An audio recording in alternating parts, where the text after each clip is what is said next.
Well, good morning, everybody. I hope you had a great 4th of July.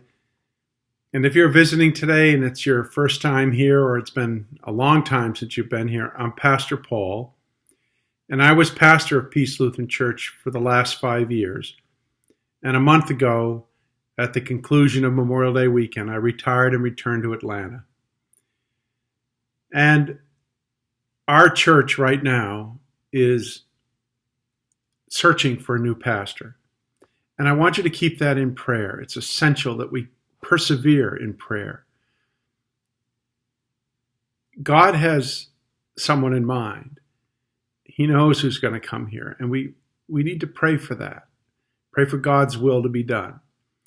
That he'll bring a man or a woman of great faith, of great love and great service, a heart of service. Because that's what a pastor is really about. You have to err on the side of generosity if you want to be a good pastor. And that's what we need to pray for. I spent the last month looking at prayer. And we did a series of messages about prayer. And today I want to start in a new direction with a new series of sermons about one of the most important people in the Old Testament, a man by the name of Daniel. There's a book called the Book of Daniel, and we're going to look at that book and the life of Daniel, because Daniel teaches us something really important. So important that I think it's essential that we look at it for a number of weeks.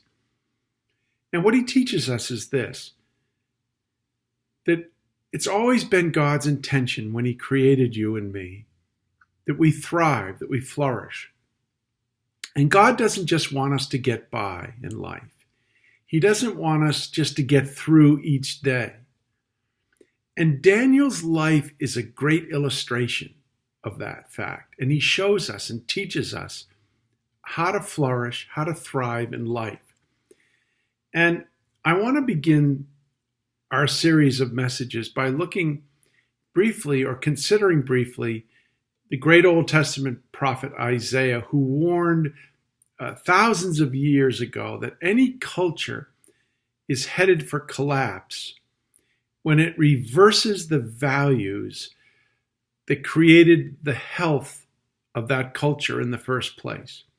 He says in chapter 5, "You are doomed if you call evil good and good evil. You are headed for destruction for certain when you call darkness light and light darkness, when right is now considered wrong and everything that is wrong is now considered right, and when you claim things that are bitter to be sweet, and things that are sweet you now call bitter." And Isaiah was referring to something that happened 2,600 years ago to the nation of Israel. They fell into immorality and injustice and idolatry, idolizing things and following things that had nothing to do with God. They treated people unjustly, unfairly, and immorally. And during that time, Daniel was just a young teenage boy witnessing all of this. And he witnessed prophet after prophet sent by God to the nation of Israel, predicting for them that if they didn't get their act together, they would lose their freedom. And sure enough, 600 years before the birth of Christ, the emperor of the powerful nation, or empire, I should call it really, of Babylon, King Nebuchadnezzar, he invaded Israel, took over the capital city of Jerusalem, destroying it, by the way, and he took 25% of the nation as prisoners of war back to Babylon. Babylon, by the way, is what we presently call Iraq. And Nebuchadnezzar kept those people in Babylon for 70 years. And the collapse of that culture, it shook everybody to the bones. The foundations of all society were shaken to the core. So I want to begin a series of sermons over the next few weeks. I want to begin that today with a young boy who was seeing all of this happen in his life. And he's Daniel. That's his name. And the book of Daniel covers the 70 years of his life from age 15 to age 85.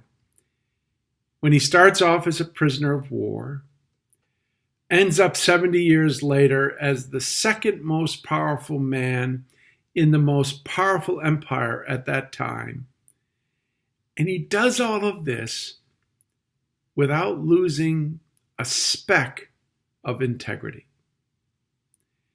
And when King Nebuchadnezzar enslaves Israel and takes them to Babylon, Daniel is captured among them and taken to Babylon. He never sees his parents again, never sees his family again, and he never returns to his homeland of Israel, ever again.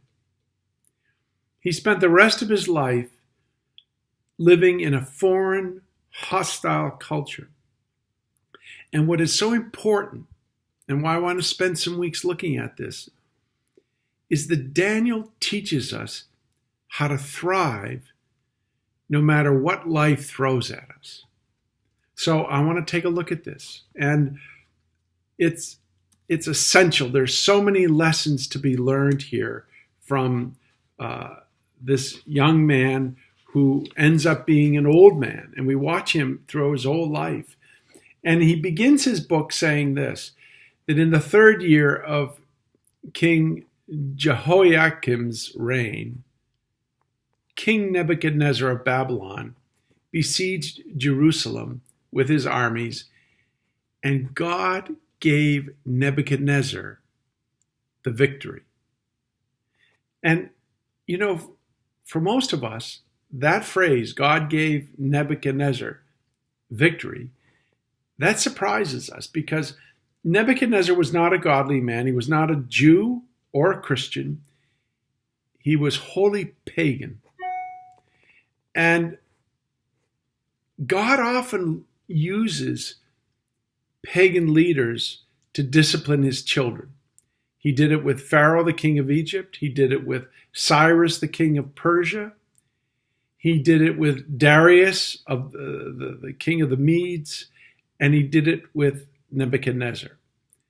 He uses ungodly leaders sometimes, God does, to do his will.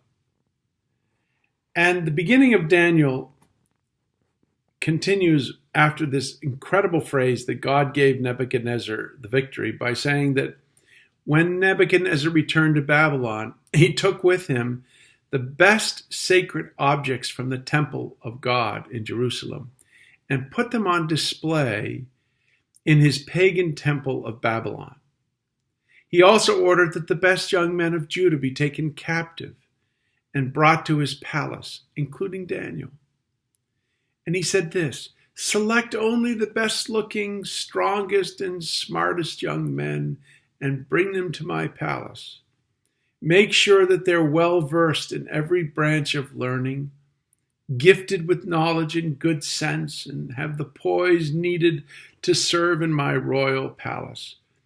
Teach these young men the language and literature of the Babylonian culture. Indoctrinate them. They are to eat only Babylonian food. They are to be trained for 3 years. And they are to be given new names. All of them are to be given Babylonian names. So Daniel and his 3 friends, all 4 of them, are given new names. Daniel is given the name Belteshazzar. Hananiah was renamed Shadrach. Mishael was renamed Meshach, and Azariah was renamed Abednego. And what's going on here is really the systematic reprogram of all of the Jewish teenagers. They are no longer Jews. They no longer have their ethnic background. And their lives and the culture are being shaken up. The foundations are being destroyed. And all of their godly values are being replaced with the pagan values of Babylon. They're separated from their parents, their family, and friends, oftentimes forever. They're given new names and new identities. They are refugees of war. Their life is over as they knew it. They're now Babylonian. So here's our question that we're going to ask over each of the next few weeks. What should you do as a Christian when your world is shaken up? When your foundations have become completely unreliable and unstable, and you don't know which way is up, what do you do? We're going to start that journey today, and I'm going to make 3 simple suggestions. And the first suggestion is this. When your life is thrown into chaos and you're going through crises after crisis, don't be surprised by adversity. And that's one of the things that I think comes out in life, and it comes out in the scriptures. And that's the first thing we'll learn from Daniel. Don't be surprised with adversity. Peter writes about this in his first letter in chapter 4. He says, "Dear friends, don't be shocked and don't be surprised when you suffer through painful tests and trials as if something strange is happening to you." Don't be surprised, Peter says. In other words, shakeups are part of the normal rhythm and cadence of life. We don't live in heaven, we live on earth, where everything is broken because of sin. Every relationship is broken. Every body is broken. We don't have healthy minds. Our weather is broken. Our world is broken. So when something bad happens to you in your life, instead of wondering, well, why me? You might want to ask, why not me? After all, I live on earth. Jesus said in John chapter 16, "In this world you will experience difficulties." Notice the verb. You will experience difficulties. And then he says, "But take heart. I have conquered the world, and I've told you this, so that trusting in me, you will be unshakable and deeply at peace." And it's great to hear what Jesus says about this, because what he's saying is, in the unshakable, or in the times of your life when you're really shaken up, I will teach you how to be unshakable. When you and I go through a crisis, often the first thing we try to figure out is who to blame. But I want to say this: blame is lame. And I say this because I can think of 4 sources of trouble or shakeups in our life. And I think you could think of these 4, and perhaps one might surprise you. But I think you'll agree with them when you hear them. First of all, you are the biggest source of trouble and problem and crises in your life. Oftentimes we have no one to blame but ourselves. Secondly, I think the world can often shake up our lives. And I want to just say this, that you don't need the world's approval to live a faithful life or to live a happy life. But the world can really shake you up. And of course, Satan, and I'm not the only one that knows this. We all know what we're talking about here. Don't anyone scratch their head saying, gee, I wonder what he's talking about. I don't get it. But the one I want to talk to you about today, the 4th of these reasons why our life gets shaken up, the 4th source of crisis in our life is God. You see, God will sometimes shake up our life, But he'll always do it for very good reasons. And I want to look at those reasons.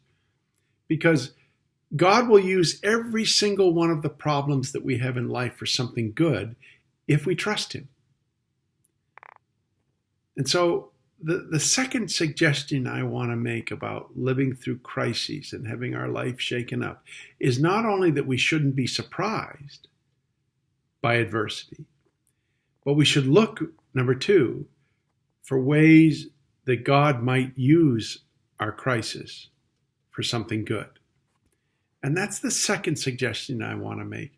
And of course, I'm going to turn to Jeremiah 29, one of my favorite all-time texts. I know the plans I have for you, says the Lord. Plans for your welfare and not for your harm. Plans to give you a future filled with hope. And that teaches us some important things. And I want to look at a couple things about that text. I think, first of all, what it teaches us is that sometimes God will shake things up in your life to inspect you. That's right. And what I mean by this is that God will bring a problem into your life that reveals a motivation in your heart that is out of whack. Something about your character that is out of sync. Or maybe an emotion that is not from God. Or a motive, something that motivates you greatly in your life.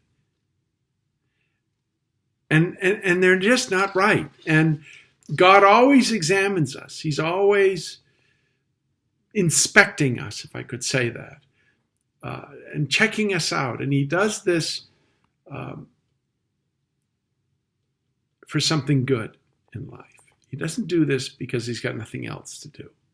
Someone once said that we people are like tea bags, that you don't know what's in us until we're in hot water.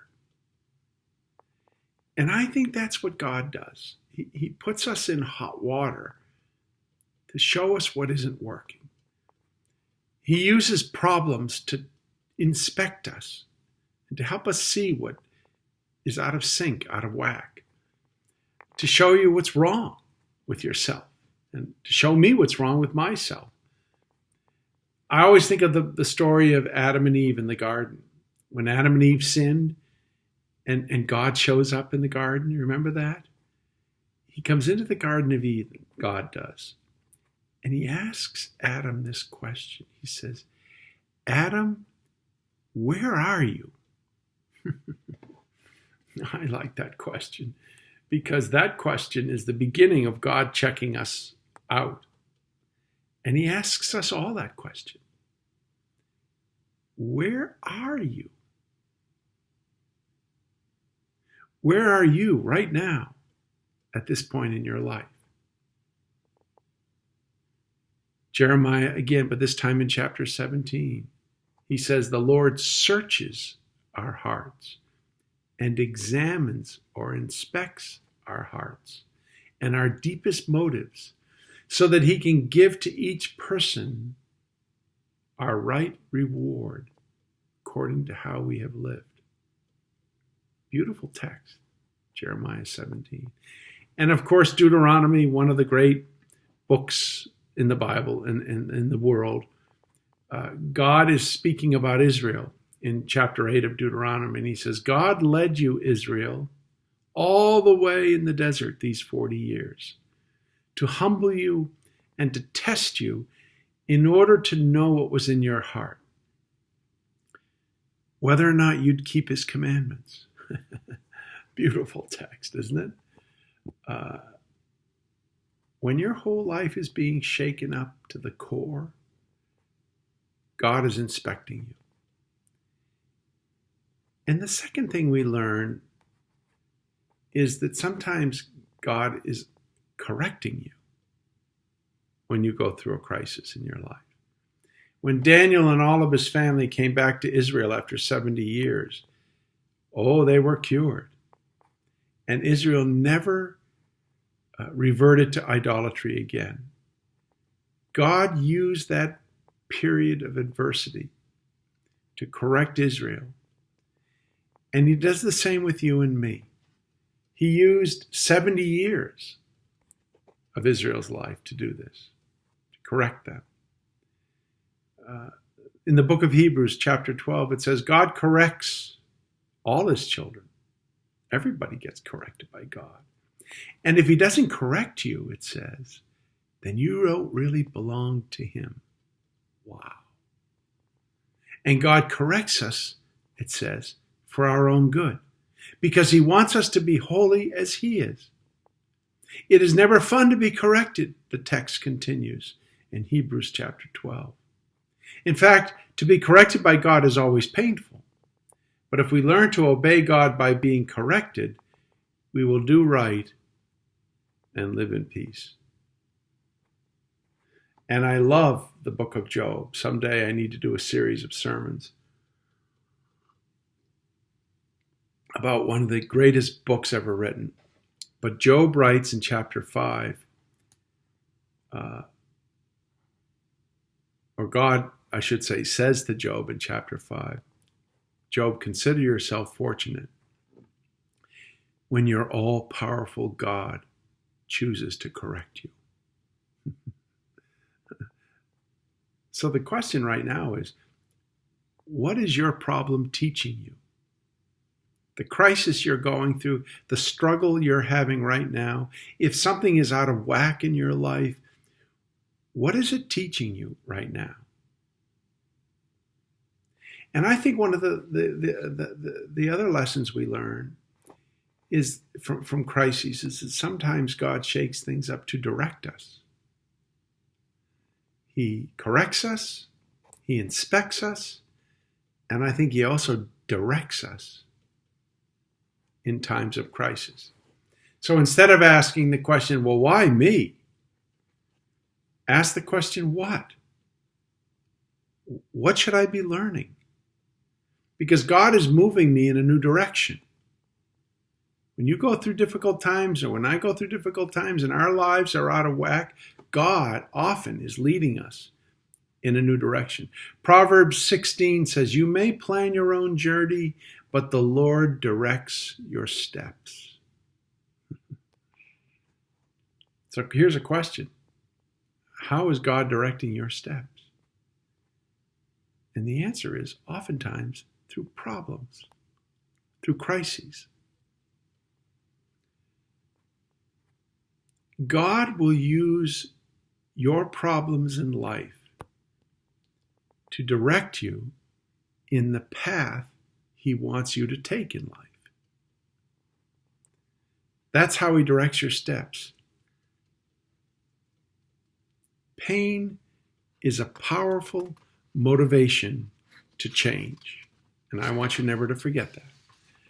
Proverbs 20 says, sometimes it takes a painful experience to make us change our ways. So if you're being shaken up right now in any way in your life, where is God directing you to go? Where is God leading you?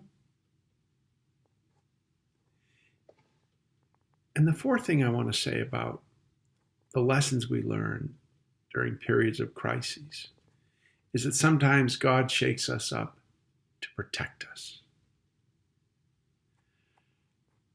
Here's an amazing truth in life, and you know this as well as I do, but sometimes pain protects you from something worse. Sometimes a crisis averts an even bigger crisis. Sometimes a problem is a blessing in disguise. Sometimes you have a problem because you did the right thing. I've made decisions in my life that were right and God wanted me to make, and yet I suffered from them, only to see later that God was protecting me. Again, Job, this time in chapter 36, says, God has led you away from danger, giving you freedom.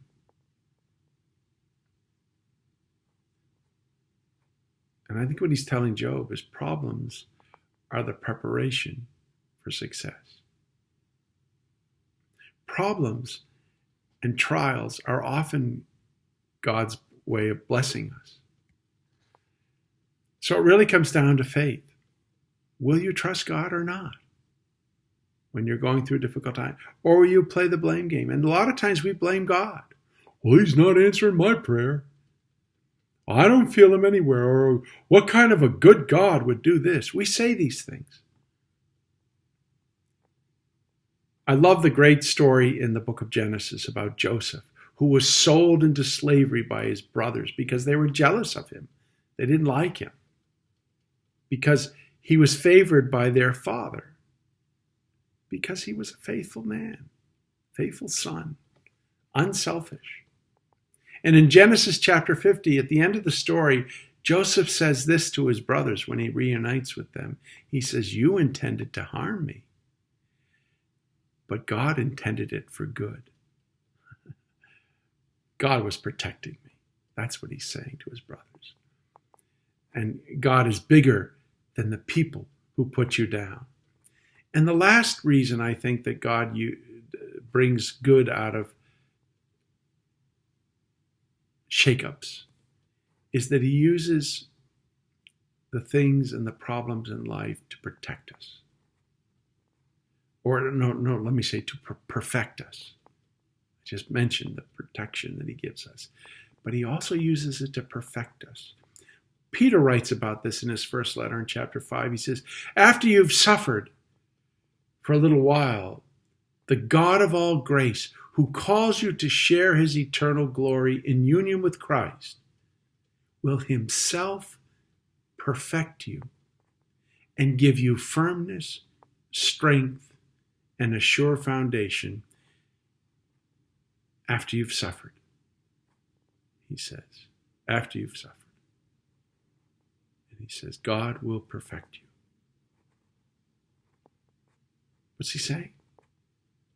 What's it mean when I say that God will perfect you? It means the pain is the high cost of growth.